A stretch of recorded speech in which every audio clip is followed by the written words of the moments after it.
안녕하세요. 괴담로 괴담집사입니다. 여러분은 밥에 숟가락을 꽂아두면 귀신이 와서 먹는다는 말 들어보신 적 있으신가요? 혼령들을 위해 아니면 호기심으로라도 아니면 동정심에서라도 밥에 숟가락을 꽂고 밖에 둬보신 경험 혹시 있으신가요? 이번 사연은 지인이 자신도 경험한 게 있다면서 사연 제보를 해줬습니다. 그럼 지인의 이야기 한번 떨어보겠습니다.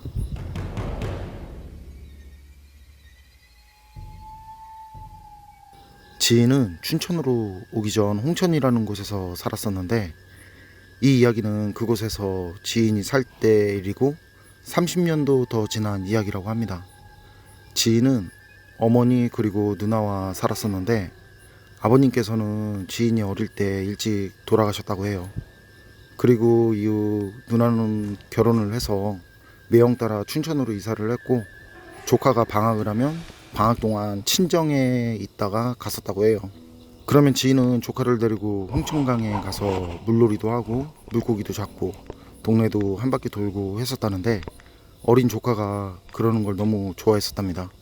그날도 그렇게 조카가 아침부터 물가에 가서 물고기를 잡고 놀고 싶다고 이제 막 가자고 해서 같이 갔었다는데 물가 앞에 누가 밥그릇에 숟가락을 꽂아두고 갔더래요.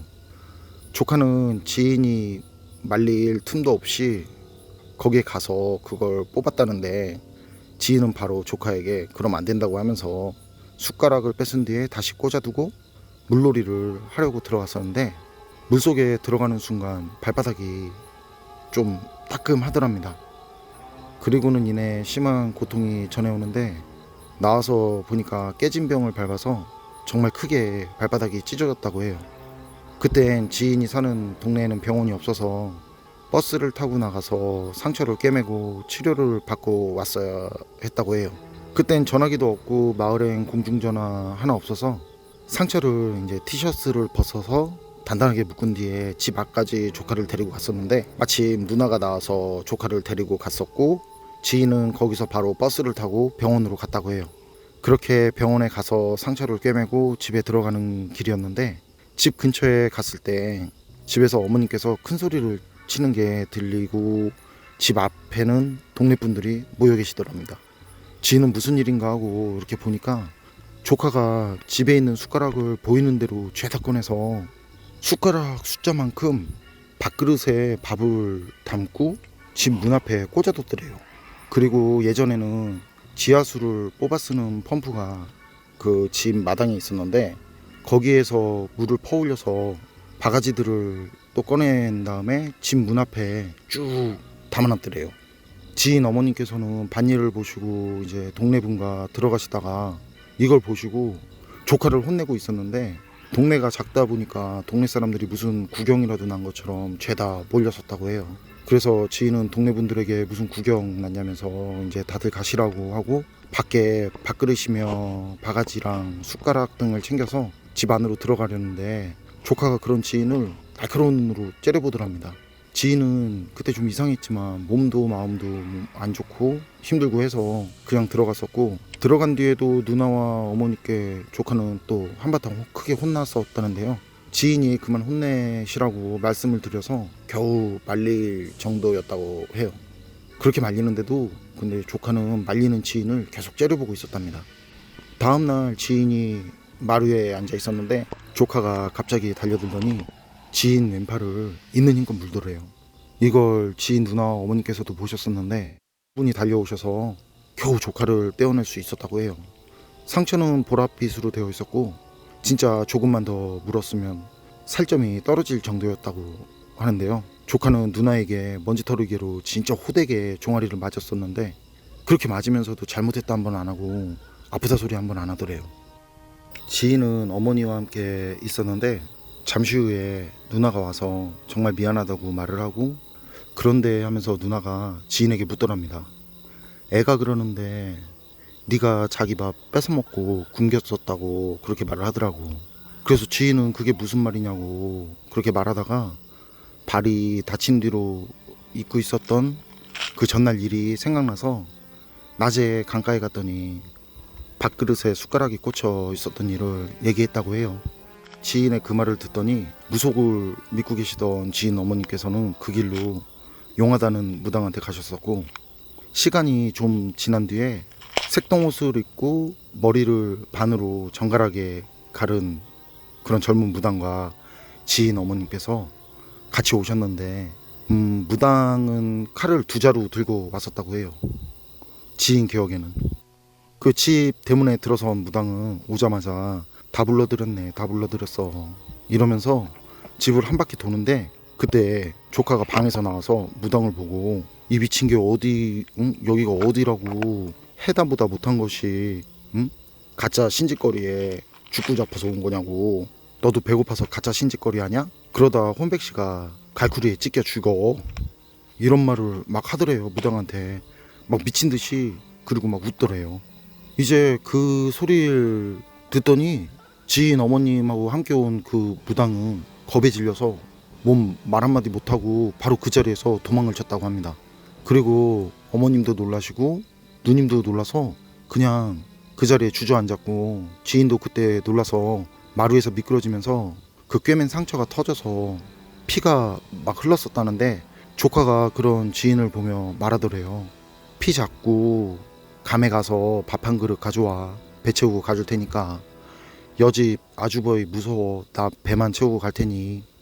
그래서 지인은 피나는 발로 아궁이로 가서 솥에서 고봉밥으로 밥을 뜨고 그 위에 숟가락을 꽂아서 뒀는데, 그 순간 조카가 잠깐 쓰러지는가 싶더니 눈을 비비면서 일어나더래요.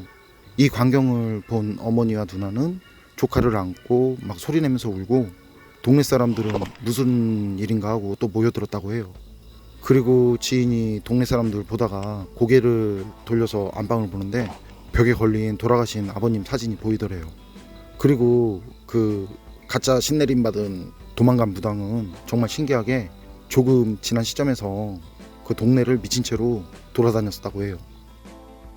여러분은 어떠신가요?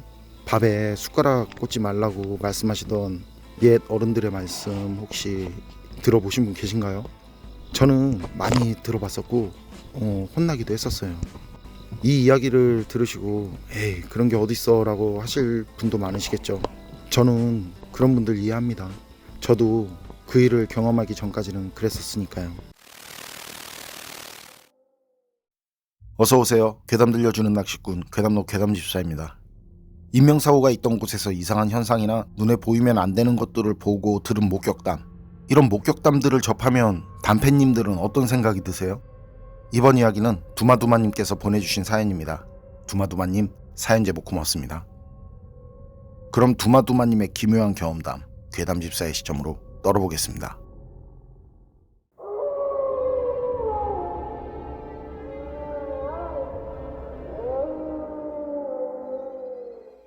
이거 2020년 9월 12일 토요일에 출조를 했다가 경험한 이야기예요. 그때 일이 하도 오싹하고 무서워서 날짜까지 잊혀지지 않더라고요. 전 초등학교 때부터 고등학교까지 그 같이 나온 절친이랑 같이 집에서 1시간 정도 떨어진 작은 저수지에서 낚시를 즐겼었는데요. 그 저수지는 산속은 아니지만 얕은 산 아래에 있고 산에 둘러싸인 모습이지만 앞으로는 시골 도로가 있는 곳이에요. 그래서 밤에 간다거나 해도 그다지 무서울 것도 없고 사자급 붕어들도 해마다 올라오는 곳이라서 늘 가던 곳이었죠. 산과 산 사이로 난 그 시골 도로는 마을을 끼고 가다가 저수지 옆으로 지나고 제가 낚시하는 곳쯤에서 산을 오르게 그렇게 나 있는데요. 전 그 산을 오르는 곳까지 차를 가지고 가서 거기 한쪽에 보면 이제 조그맣게 차가 들어갈 수 있는 그런 자리가 있어요. 거기 그 자리에 주차를 하고 조금 이제 걸어서 내려가서 낚시를 했었고요. 그 도로가 평소에도 그렇게 차량 통행이 많다거나 하는 그런 도로는 아니거든요. 그래서 도로가 낚시하는 곳 바로 뒤에 나 있어도 낚시를 할 때 차 다니는 소리 때문에 시끄럽다거나 방해가 되지는 않았어요. 여태 꾸준히 다니니까 그 동네 낚시꾼들도 알게 됐는데요. 서로 웃으면서 농담도 하고 커피도 주고받는 사이까지 됐었죠. 낚시를 하면서 알게 된 사람들이지만 그렇게 알게 된 사람들과 낚시를 하면서 같이 떠들면 그게 낚시보다 더 즐겁고 재미있더라고요. 물론 아닌 경우도 있었지만요. 낚시를 하면서 알게 된 사람은 거의 대부분 좋은 사람들이었어요. 그래서 그날도 저희 거기서 만난 사람들 생각하면서 이제 커피도 사들고, 그럼 거긴 가게가 상당히 멀리 떨어져 있어서 그냥 이것저것 사들고 갔었죠. 같이 먹을 수 있는 거 낚시를 하면서. 그런데 그날 도착했을 땐 거기 저수지에서 그 늘 보던 사람들인데 없는 거예요. 그 사람들은 집도 바로 그 동네라 거의 늘 나오는 사람들이라고 했었거든요. 아닌 게 아니라 저희가 거기 가면 늘 만나는 사람들이었어요. 4명이 있었는데 2명 정도는 꼭 있었고 말이죠. 산란철이나 한창 물 오를 땐 그냥 냈다 나와 있다고 봐도 될 정도로 갈 때마다 나와 있었는데 그날은 없더라고요. 우리 이상하다 하면서도 가끔 천천히 느지막이 나올 때도 있어서 그냥 그날은 좀 늦게들 나오려나 보다 하고 우리는 이제 낚시를 시작했는데요. 그 낚시하는 자리에 잣나무라고 해야 하나? 그 작은 나무들, 그 물가에 작은 나무들이 있었는데 그게 죄다 꺾여 있더라고요. 톱으로 자른 게 아니라 뭔가에 이렇게 이제 부딪혀서 뭔가에 의해서 부러진 것 같은. 그런데 그게 한두 그루가 아니라 좀 많이, 거기 물가 근처에 있는 나무들이 다 쭉 이렇게 부러져 있더라고요. 그래서 야, 이게 뭐냐, 이게 왜 이렇게 부러져 있지 하면서 그러면서도 그냥 낚시를 했죠. 뭐 그게 큰 문제가 있을 거라고는 생각을 안 했거든요. 그리고 낚시를 하다 보니까 이제 출출하기도 하고 나중에 사람들 오면 같이 먹을 생각에 전에 그 몇 번 시켜 먹은 닭집이 있었거든요. 치킨집이 있었는데 그 하나 시키면 2마리 주는 그 치킨 가게가 있어서 거기 전화를 해가지고 이제 치킨 4마리를 주문했었는데요. 이제 2세트죠. 4마리를 주문했는데 거기가 시골이라서 그런지 그 아주 밤이 되면 가게들이 문을 닫는다더라고요. 한 밤 10시 정도? 그쪽 동네 근처 가게들은 그 한 10시 정도 되면 싹 다 닫는다고 하더라고요. 그래서 그렇게 치킨도 미리 이렇게 시켜놔야 했었는데 그래서 치킨도 미리 시켜놓고, 그리고 시간이 흘러서 이제 그 치킨 주문한 그 치킨집 사장님이 직접 왔는데 거기 이 사장님이 직접 배달하는 가게였거든요.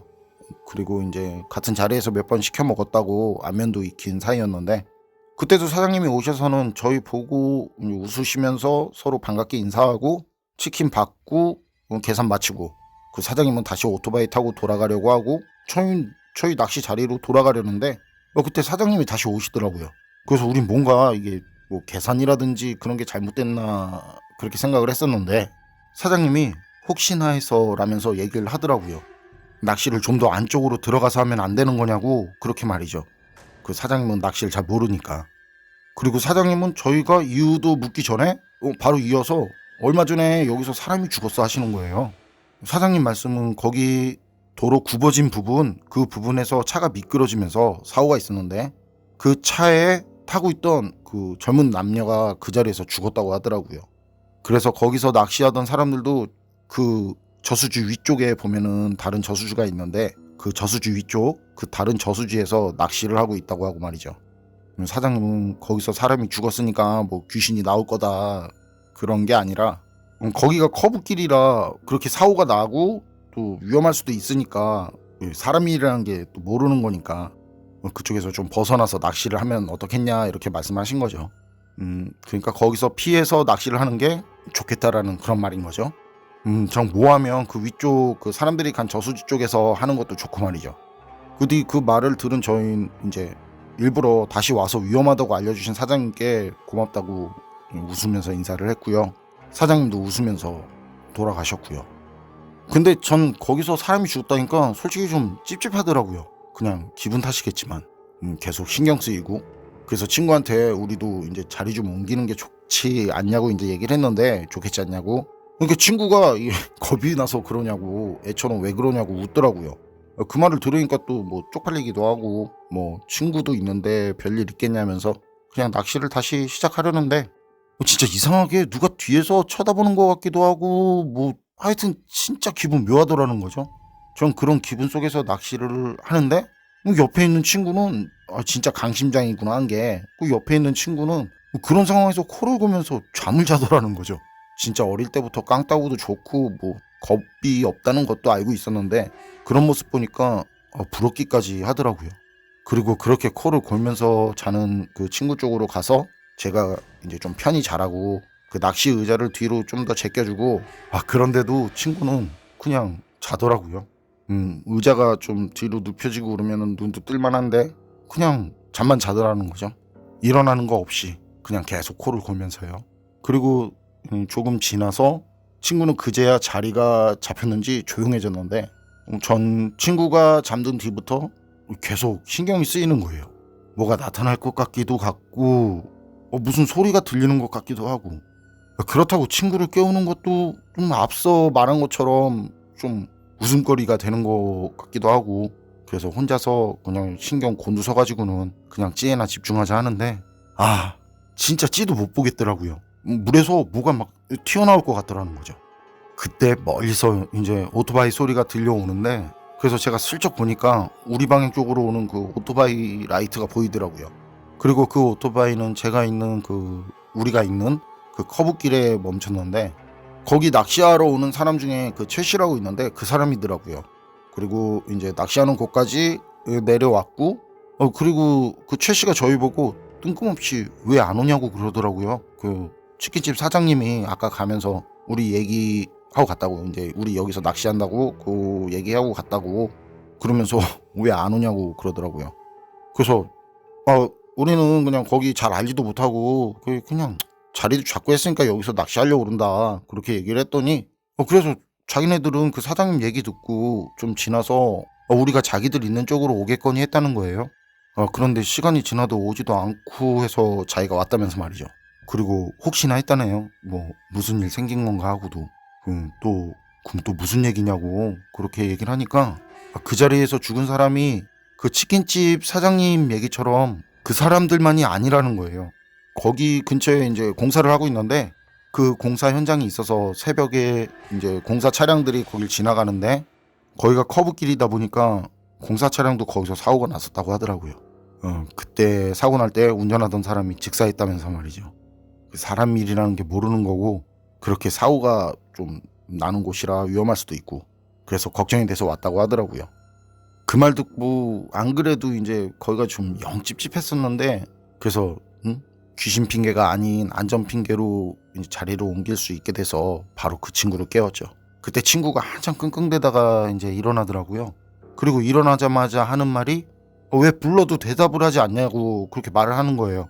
그때 저하고 옆에 있던 최 씨하고 이제 웃으면서 뭔 소리냐고 그 얘기를 하니까, 그 친구가 절 그렇게 이제 소리 질러서 불렀다고 그렇게 불렀다는 겁니다.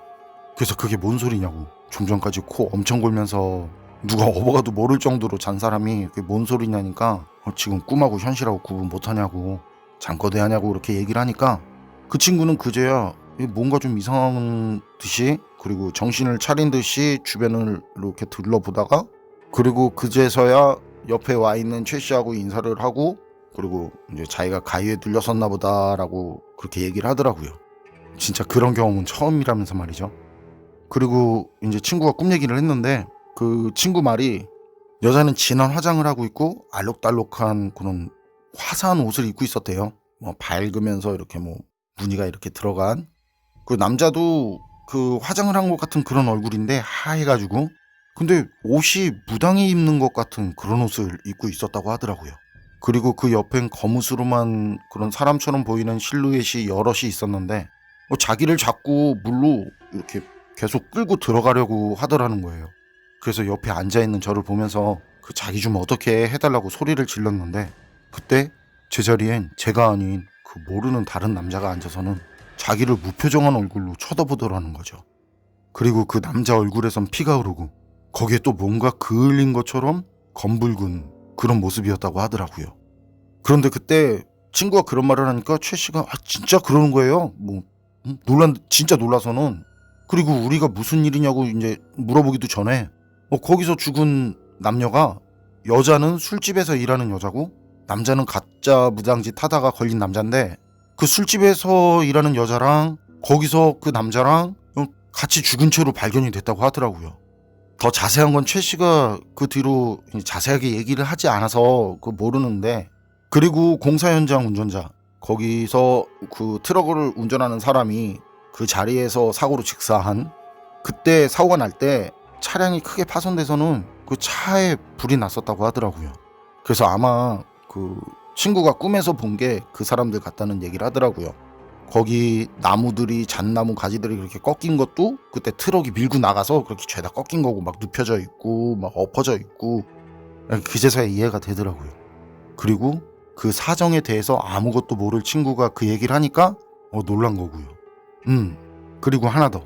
거기가 좀 그런 게 그 동네 사람이나 타지인이 거기서 많이 발견됐다는 거죠. 산 모습이 아닌 죽은 모습으로요. 이상하게 거기서들. 그런데 최씨 일행들은 그런 거 뭐 별로 개의치 않아서 신경 쓰지 않고 또 거기서 월척 이상급들도 제법 나오고 하니까 그냥 거기서 낚시를 했다고 이렇게 말을 하더라고요. 대신 그런 이유로 절대 혼자서는 낚시를 하지 않고 말이죠. 아무래도 찝찝하니까. 그 사람들이 늘 최소 이제 2 이상씩 낚시를 한 이유도 그것 때문이었고요. 뭐 신경 안 쓴다고 해도 찝찝한 건 찝찝한 거니까.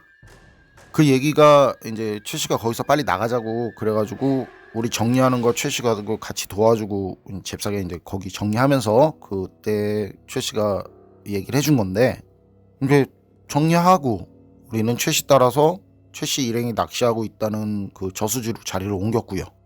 그리고 오랜만에 다들 모여서 다 식었지만 그 식은 치킨에 이제 한잔 하면서 그렇게 웃으면서 시간을 보냈는데 그 처음 시작이 뭐겠어요. 그 얘기 시작이 술자리의 시작이 그 친구가 얘기한 거 또 최 씨가 알고 있는 거 그게 이상하니까 술자리 시작 얘기를 그 얘기로 시작을 했죠. 최 씨가 먼저 이제 제 친구가 얘기한 그 꿈 얘기를 하니까 최 씨 일행 중에 그 김 씨라는 사람이 있었거든요. 그 김 씨가 얘기를 하는 거예요. 거봐 내가 뭘 했냐고. 거기 그렇다니까 뭐 이런 식으로. 김 씨 말은 자기도 거기서 꿈을 꿨는데 친구가 말한 것과 같았다는 거죠. 그리고 얼마 전에 그 얘기를 이제 일행들한테 해서 그쪽에서 그 위쪽 저수지로 자리를 옮긴 거였고요. 자리를 옮긴 뒤에도 그 최 씨랑 그리고 다른 이제 일행들이 그 김 씨를 보면서 이제 웃으면서 이제 만족하냐는 식으로 놀리기까지 했었다나 봐요. 그런데 아무것도 모르는 제 친구가 그 김 씨랑 같은 얘기를 하니까 그러니까 거기 있는 그 사람들 모두는 친구랑 김 씨를 번갈아 가면서 쳐다보기만 할 뿐 뭐 그 자리에서 둘을 보고 웃는 사람이 그 누구도 없었죠. 이 얘긴 진짜 그때 저랑 제 친구랑 그리고 그 저수지 마을 사람들이 경험한 실화입니다. 두마두마님 사연은 여기까지인데요. 정말 신기하죠? 아무 사연도 모르는 사람이 그곳에서 있었던 일을 꿈으로 꿨는데 그 꿈에서 나온 사람들이 사건과 관련이 있는 그런 사람들이라니 말이죠. 게다가 그 동네 사람도 먼저 그런 꿈을 꿨는데 아무것도 모르는 사람이 꾼 꿈이 그 동네 사람 꿈과 같다는 거. 그거 정말 그냥 꿈이었을까요? 여러분 생각은 어떠세요? 판단은 여러분께 맡기겠습니다. 어서오세요. 괴담 들려주는 낚시꾼 괴담로 괴담집사입니다. 단패님들은 아시겠지만 제 친구 중에 귀신 보는 친구가 둘 있잖아요. 그 중 하나는 좀 더 우월하다고 해야 하나? 그 친구 그런데 어딘지 모르게 좀 불편해. 사람이 나쁜 건 아닌데요. 같이 있으면 아닌 게 아니라 좀 서늘하더라고요. 그래서 좀 더 더워지면 찾아갈 생각입니다만 어쨌든 이렇게 우리 주변엔 일반 사람이라면 보지 못하는 그런 특별한 것들을 보는 사람들이 있다고 하잖아요. 그것도 어떤 영적인 존재에게 의지하지 않고 그냥 자기 스스로 말이죠. 뭐 잘은 모르겠지만 그런 능력이 있어도 겉으로 그걸 드러내면 좋은 소리 못 들을 것 같으니까 그래서 말 못하는 분들도 꽤 있을 것 같은데요. 이번 이야기는 아이리스님께서 보내주신 사연입니다. 아이리스님 사연 제보 감사합니다. 그럼 아이리스님의 기묘한 경험담 괴담집사의 시점으로 떨어보겠습니다.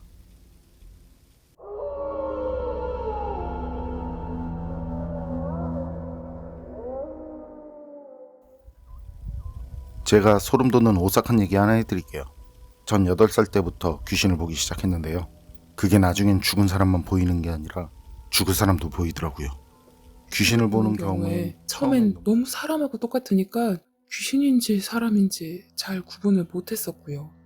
죽을 위험이 올 사람 같은 경우엔 그 사람 낯빛이 회색보다 어두운 납색처럼 보여요. 검은색이 아니라 납 있죠. 그 납색. 납색으로 보이는 사람이 어떻게 어떤 경우로 죽게 되는지도 보이고요.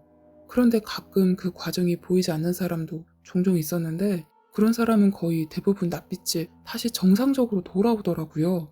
한 번은 동네에서 옷가게를 하는 사람이 있었는데요. 옷을 사러 나가려면 한참을 나가야 돼서 우리 집 식구들은 그 옷가게에서 거의 모든 옷들을 구해서 입었었거든요. 그리고 저처럼 그런 사람들이 꽤 있었어요. 그러다 보니까 자연스럽게 그 가게가 만남의 광장? 뭐 그런 비슷한 역할을 했었어요. 그래서 꼭 옷을 사러 가지 않아도 심심하면 놀러 가서 사람들하고 수다도 떨고 커피도 한잔 마시면서 그렇게 놀다 오곤 했었어요. 그날도 그 집에서 그렇게 모여서들 수다를 떠는데 그 집 아들이 들어오는 거예요. 근데 그 아들 얼굴이 납색으로 보이더라고요. 전 그런 경우 누군가에게 말을 할 때 굉장히 조심스러웠는데 그렇잖아요. 그게 충고든 도움을 주려는 말이든 어찌됐든 뜬금없이 당신 죽는다고 하면 좋아할 사람이 어디 있겠어요. 그래서 상당히 조심을 했던 거죠. 아님 아예 말을 하지 않던가요. 그런데 그땐 친분도 있고 그게 확실하게 보여서 말을 했어요. 좀 불안하니까 한 달 정도 어디 다른 곳에 보내면 안 되겠냐고요. 그런데 앞뒤 물어보는 것 없이 화부터 내더라고요. 저도 그 기분 이해가 되는데 그래서 아차 싶었어요.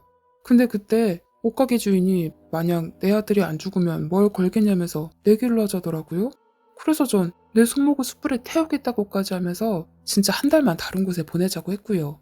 그랬더니 거기 있던 사람들이 나중에 어떻게 하려고 그런 말을 하냐면서 말이죠. 오히려 저를 불쌍하고 한심하게도 보더라고요.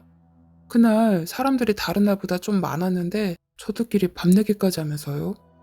그런데 거기에 딱 한 사람만 제 편을 드는 사람이 있었는데 평소에 친하게 지내서 같이 가게를 다니던 사람이었거든요. 제가 가게에서 나와버리니까 그 사람이 제 편에 서서 가게 있는 사람들한테 뭐라고 막 했었는데 그리고 바로 가게에서 뒤따라 나와서는 물어보는 거예요. 어떻게 죽냐고요. 그 가게 아들 어떻게 죽는지 보이냐고요. 그래서 전 그 친구한테 제가 본 그대로를 말해줬어요. 25일 아니라고. 25일 안에 죽는다고. 장소는 그 옷가게 주인집 대문 앞이라고요. 그리고 나중에 며칠 지나서 그 친구가 저희 집으로 달려오더라고요. 허겁지겁 달려와서는 하는 말이 그 옷가게 아들 죽었다고. 제가 말한 것처럼 자기 집 대문 앞 맞은편 집 시멘트 기둥에서요. 그 집 아들이 오토바이를 타고 하는 일을 했었는데요. 일 마치고 집에 들어가다가 바닥에 깔린 모래 때문에 미끄러지면서 앞집 대문 기둥에 얼굴을 들이받아서 함몰이 돼서 죽었다고 하더라고요. 그리고 그 집은 안타깝게 불행한 일들이 계속 생겼어요. 어쨌든 그 일로 사람들 사이에선 소문이 나서 동네 사람들이 그때부터 제가 귀신이라든지 그런 걸 본다는 걸 알게 됐는데 전 그 뒤에 물어보는 사람 중 진짜 안 좋아 보이는 사람한텐 얘기도 해주고 했었어요. 그러다 어느 날은 제 아들 얼굴을 봤는데 아들 얼굴이 납색으로 보이는 거예요. 그런데 그 뭔가가 보여야 하는데 아들에게선 보이지 않더라고요. 그리고 몸도 아프다고 해서 병원에 갔는데 병원에서 교수님이 왜 이제야 왔냐고 여태 그걸 몰랐냐고 하는 거예요. 아들은 암 4기 말인데 가망이 없다고 하더라고요. 전 그 뒤로 하늘이 무너지는 것 같고 지푸라기라도 잡는 심정으로 급하게 용하다는 무당을 찾아갔는데 무당은 사망할 달까지 말하더군요. 몇 번을 물어도 장담을 하는 거예요. 절대 아들은 못 산다고. 자기가 죽는다고 한 달엔 죽는다고. 그래서 제가 말을 했거든요. 전 죽을 사람은 어떻게 죽는지 보였는데 그게 안 보이는 사람은 거의 다시 살았는데 아들은 어떻게 죽는지 보이지 않았거든요. 저도 제 스스로를 믿는 구석이 있어서 그래서 제가 무당한테 말을 한 거죠.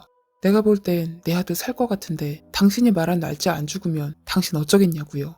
그랬더니 자기가 무당 생활 접겠다고 하더라고요. 제 마음대로 해도 된다면서 화까지 내더라고요. 그래서 전 아들 데리고 나와서 꾸준히 병원 다니고 치료받고 그 뒤로 7년이 지나서 아들은 다시 예전처럼 건강해졌고요. 교수님이 암 환자들이랑 그 부모들 모인 데서 축하까지 해줬었는데 전 아들 죽는다고 말한 그 무당을 찾아갔어요. 그리고 조용히 앞에 앉아서 우리 알아보겠냐고. 그랬더니 처음엔 알아보지 못하더라고요.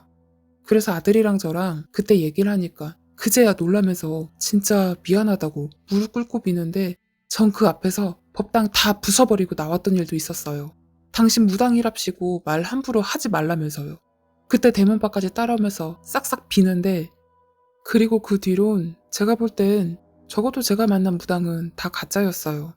어떤 경우엔 귀신이 얼굴을 거꾸로 하고 들이대고 있는데 그걸 모르더라고요. 제 눈에 보이는 것도 못 보는 걸 알고 웃으면서 그냥 나온 적도 있는데, 그렇게 가짜 무당 짓거리 하는 사람들 10중 8구는 말이죠. 귀신이 그 무당들 얼굴을 핥는 모습을 보이더라고요. 왠지는 모르겠어요, 그 이유가. 그런데 얼굴을 거꾸로 하고 얼굴에 있는 구멍이랑 구멍마다 혀를 집어넣어서는 막 빠르게 핥고 있는 모습이었는데, 그 귀신들도 좋은 귀신은 아니었고요. 집착도 강해서 제가 앞에 있는데도 전 그냥 곁눈질로 보기만 하고 관심도 없는 그런 존재들이 대부분이었어요. 일반적으로 보이는 귀신들하고는 완전히 다른. 험악한 존재들이었어요. 아이리스님 사연은 여기까지인데요. 귀신을 본다는 게 그게 그냥 느껴지는 것만으로도 대단하다고 생각되는데, 아이리스님 경우에는 그게 선명하게 보인다니까, 그리고 앞으로 죽을 사람들까지 그게 보인다고 하니까 저도 사연을 받고 많이 놀랐었는데요. 특히 가짜 무당들에겐 특별히 더 나쁜 그런 험한 것들이 붙어 있다라는 말, 소름 돋습니다. 우리나라 아름다운 말 중에 끼리끼리 어울린다는 말이 있잖아요. 혹시 그 말처럼 험한 것들은 악한 사람들을 더 좋아하는 거 아닐까요? 악한 것들은 뭔가 나와서 그걸 빨아먹는 재미가 있나? 여러분 생각은 어떠세요? 판단은 여러분께 맡기겠습니다. 괴담노 오늘 이야기는 여기까지입니다. 그럼 전 다음에 또 다른 사연으로 찾아뵙겠습니다. 늘 건강하시고 평온하세요. 함께 해주셔서 고맙습니다.